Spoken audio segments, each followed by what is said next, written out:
Oi, meu nome é Maria Rutieli e eu vou falar sobre as pteridófitas. Segundo alguns autores, eu posso classificar o grupo Pteridófita em dois filos. Primeiro o filo chamado de Pteridófitas e outro filo chamado de Licopodiófita. Dentro do filo Pteridófitas, podemos encontrar samambaias, avencas, xaxim, psilófitas e cavalinhas. Dentro do filo Licopodiófitas, podemos encontrar licopódios e as selaginelas. Características gerais das pteridófitas. A pteridófita é considerada uma planta vascular, então é o primeiro grupo que a gente vai considerar com vasos condutores. Esse fator de ser vascular possibilita a melhor distribuição dos nutrientes pelo corpo da planta. Isso faz com que a pteridófita tenha um porte mais elevado. E sem sementes, a gimnosperma e a angiosperma, elas são vasculares e com sementes. Já a pteridófita é a única vascular e sem sementes. Sem tubo polínico, as únicas plantas que possuem pólen é a gimnosperma e a angiosperma. Dentro do pólen vai o gameta masculino, então se está indo pólen até outra planta, eu estou levando o gameta masculino, então não precisa de água. Por isso que a angiosperma e a gimnosperma não necessitam de água para fecundação. Quando chega na outra planta, o pólen forma um tubo imenso, que é o tubo polínico. A briófita e a pteridófita não possuem tubo polínico, porque não possuem pólen. Elas ainda dependem da água para a fecundação. Hidroindependentes, porque ela é dependente da água para a fecundação. O gameta masculino chega até o gameta feminino através da água. Criptógamas são as plantas que têm o órgão sexual oculto. E o habitat é principalmente em lugares sombrios, úmidos ou vivendo como epífitas. O ciclo de vida das pteridófitas tem como fase dominante o esporófito. Toda planta ela tem uma fase de vida que é o esporófito e outra fase que é o gametófito. Então, se a gente olha para uma samambaia, toda ela é um esporófito. O esporófito é diploide, é duradouro, ele é autótrofo, ou seja, ele faz fotossíntese, então ela é independente e é assexuada. Bom, na pteridófita, na samambaia, possui raiz, caule e folha. A raiz, o caule e a folha são os órgãos da planta. No caso da samambaia, o caule é subterrâneo e caule subterrâneo se chama rizoma. Do caule vai nascer raízes. As raízes que vêm do caule a gente pode dar o nome de adventícia. A samambaia inteira é formada por folíolos. Ela inteira já é a folha, a não ser que eu tenha várias samambaias. A samambaia, quando começa a crescer, ela começa a se enrolar e a gente dá o nome para isso de báculo. É uma folha jovem da samambaia.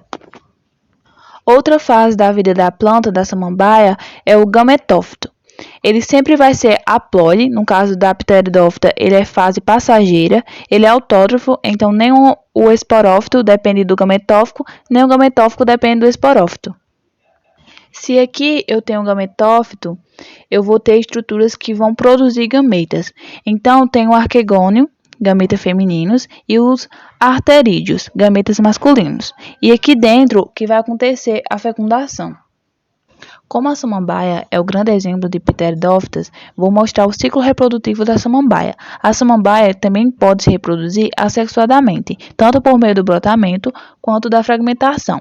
E tem alternância de gerações, onde tem uma fase chamada de esporófito e outra fase chamada de gametófito, que eu vou mostrar agora nesse esquema. A gente tem o esporófito, chega um momento que começa a surgir os soros e eles são diploides, porque eles vêm da samambaia. Dentro do soro tem o esporângio, que também vai ser diploide. Como o esporângio é 2N, quebra no meio e produz esporo, 1N. E o nome disso é meiose. Toda vez que o esporo germina, ele dá origem ao gametófito. O gametófito da samambaia é masculino e feminino ao mesmo tempo. O nome desse gametófito é prótalo. O gametângio feminino é chamado de arquegônio e dentro dele vai ser produzido o gameta feminino, a oosfera. E tem um gametângio chamado de anterídeo e ele vai produzir o gameta masculino, o anterozoide. Então, os gametas vão se unir, vão formar um zigoto diploide. Esse zigoto vai formar uma samambaia jovem e ele vai se nutrir por um tempo desse gametófito. E depois de um tempo, vai dar origem de novo à samambaia. Meu nome é Bárbara Emília e irei falar sobre os gimnospermas. Os gimnospermas, assim como angiospermas, são fonoragramas, ou seja, têm uma estrutura produtora de gametas bem visíveis. O nome gimnos se dá no nome nua e permas, sementes, ou seja, são sementes nuas que não desenvolvem um ovário fechado, como ocorre nos frutos. Gimnospermas são classificados por serem espermatofilas, ou seja, que possuem ou produzem sementes. As sementes são estruturas bem importantes para que o embrião tenha todos os nutrientes necessários.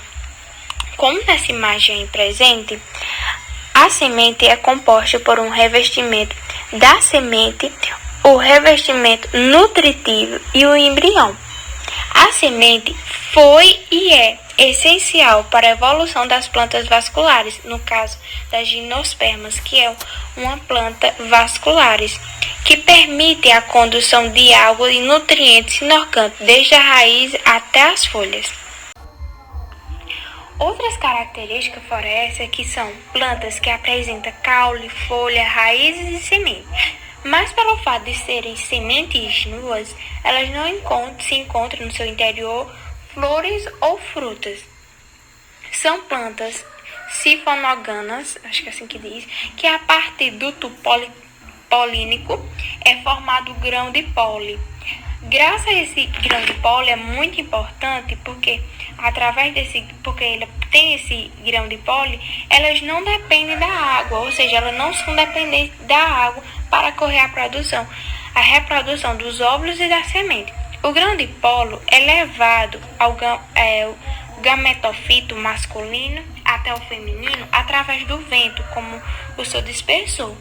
E pelo fato de serem plantas ausentes de presença de flores, algumas folhas têm a função de ser fotossensitizante e já outras serem reprodutoras, chamando assim de esporófilas, que se encontram no conjunto de estruturas chamado estrobilos ou cone. As estrobilas são divididas em duas, sendo ela a megaestrobilas, que é o feminino, e o microestrobilos, que é o masculino. Sempre que falar em mega, está relacionado ao feminino. Então, é bem interessante a gente entender bem isso aqui, a formação do gametófito feminino, que agora eu vou falar sobre ele, e o masculino, que a gente já irá entender a parte da fecundação. O megatrófito passa pelo processo de megasporângio, ou óvulo, que é onde fica localizado também dentro a célula-mãe, e daí desse processo irá sofrer a meiose, que dessa meiose irá para o processo de megasporo funcional. Desse megasporo funcional irá se formar 4 megasporos, sendo que desses 4, 3 se degeneram e somente um se desenvolve e executará a sua função, formando assim 2 arqueogônios. Desse arqueogônio, cada um deles terá um gameta feminino, e esse gameta feminino se chama oosfera. A formação do gametófito masculino, microestrobilo, se dá a partir do processo de microsporângio. Lembra que no primeiro passou pelo processo de megasporângio? Agora ele vai falar microsporângio. E dentro dele também irá ficar localizada as células-mãe. E também irá sofrer o processo de meiose, formando microsporos. Desses microsporos terão o grão de pólen ou o gametófito imaturo. E é justamente onde vai ocorrer a fecundação.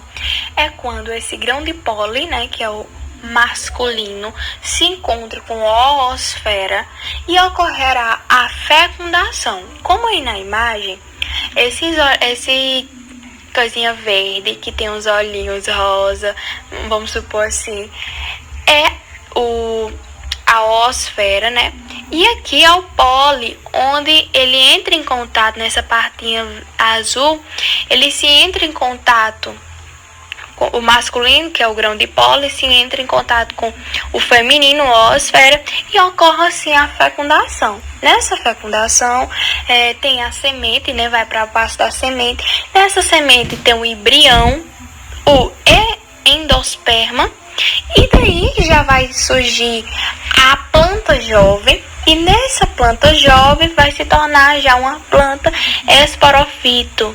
Então, esse percurso vai ocorrer sempre.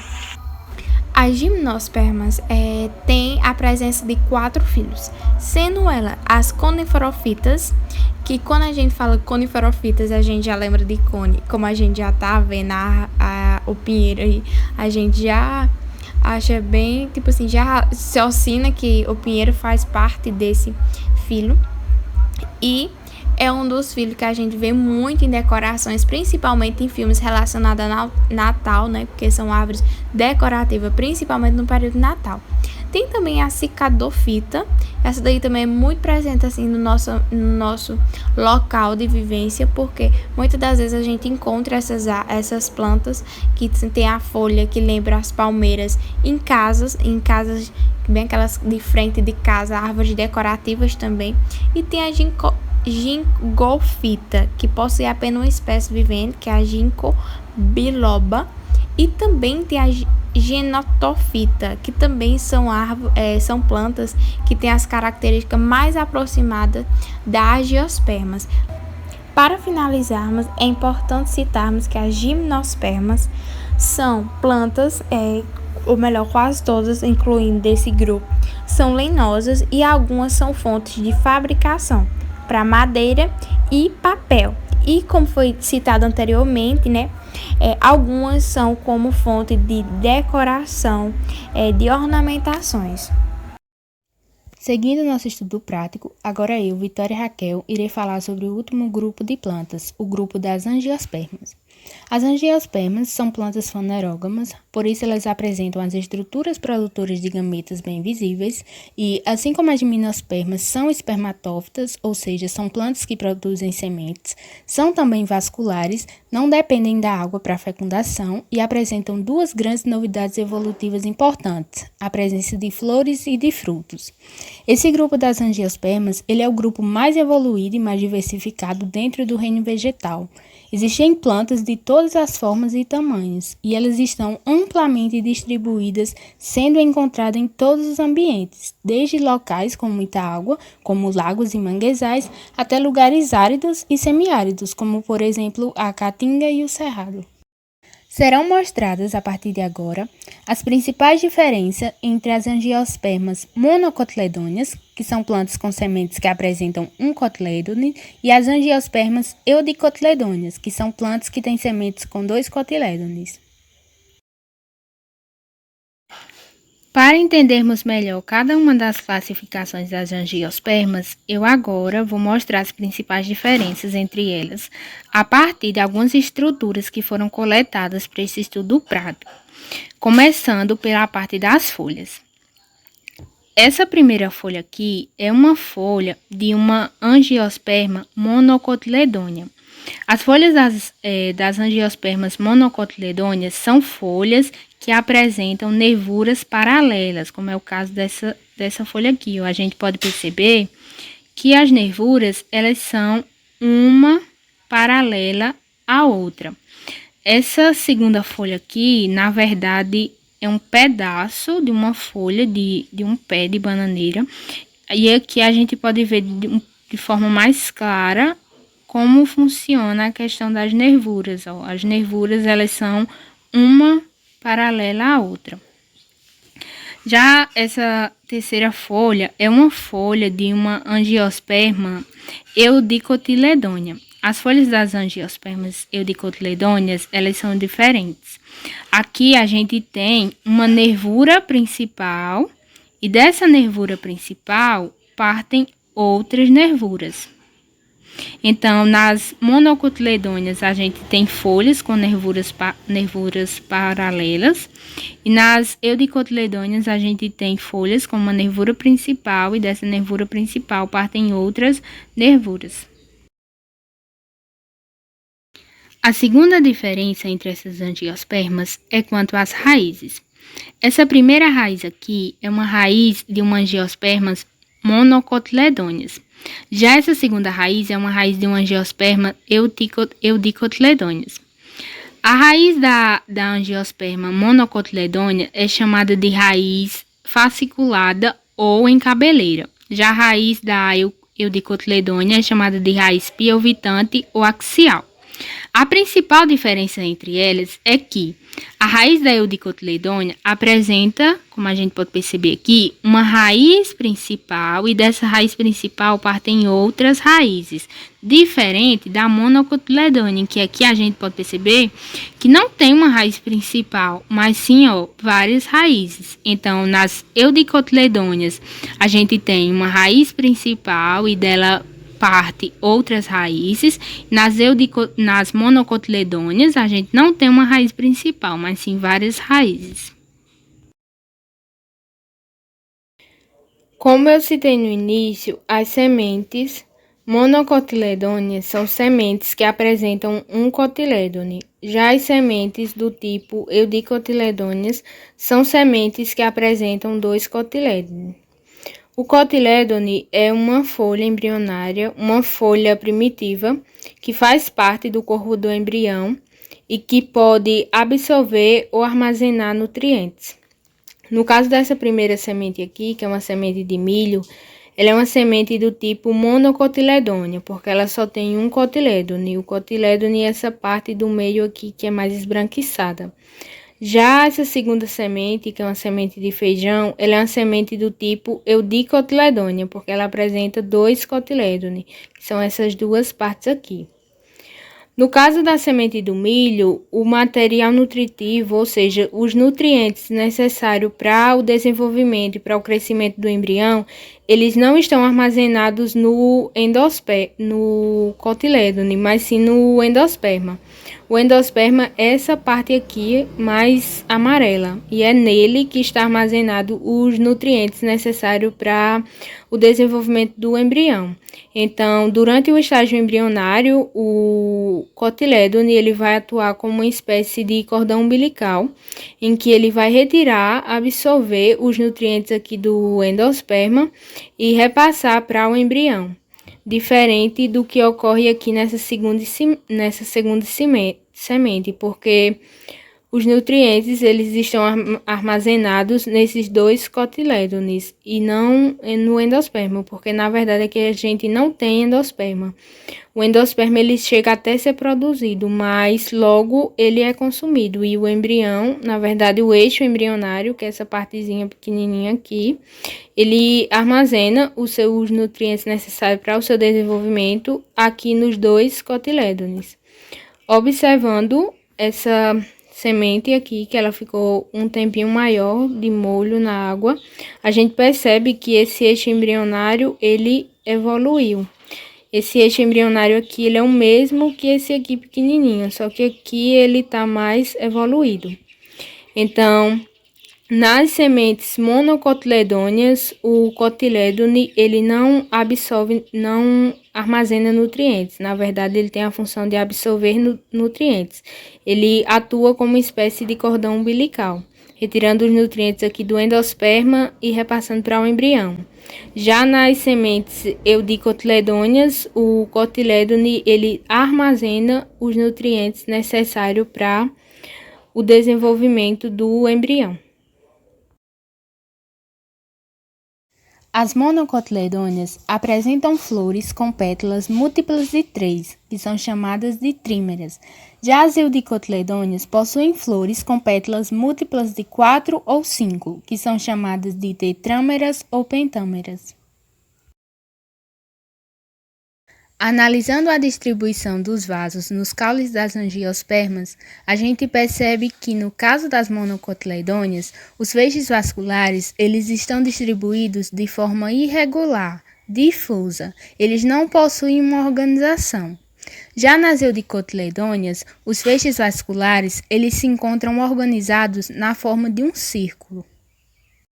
Me chamo Pamela Raíssa e fiquei responsável para falar sobre as partes constituintes de uma flor. A flor escolhida foi a flor 11 horas. Partes constituintes da flor vai ser o estame, o carpelo, as pétalas, as sépalas, o pendúculo, o receptáculo. E agora eu vou falar sobre cada parte dessa, para explicar melhor. Então, o estame, que vai ser a parte masculina da flor, é onde vai estar a antera e o filete. A parte masculina da flor vai ficar aqui, ó. Então, essas partezinhas amarelinhas, elas vão ser as anteras. E o filete é a parte fininha, alongada, que fica abaixo da antera. Então, essa parte aqui vai ser a parte masculina da flor. Já o carpelo vai ser a parte feminina da flor. É onde vai estar o estigma e o estilete. O estigma é essa partezinha aqui, ó. E o estilete vai ficar abaixo do estigma. Uma partezinha alongada e fina. Como também o ovário vai ficar abaixo do estilete. Então, ó, aqui é o estigma e aqui é o estilete. Como também nós vamos ter as pétalas, que as pétalas elas são coloridas e modificadas. Como assim? De flor para flor, as pétalas vão ser diferentes, ó. Como essa já é de uma coloração diferente e a sua forma também. Essa aqui, ó, ela é de uma forma diferente, né? E a sua coloração também. Essa aqui é um amarelo mais claro. Essa aqui é o rosa. E essa aqui já é um amarelo mais escuro. Como também nós vamos ter nessa coloração das pétalas, elas vão servir para atrair os polinizadores. E mais na frente eu vou explicar o que são polinizadores e como ocorre a polinização.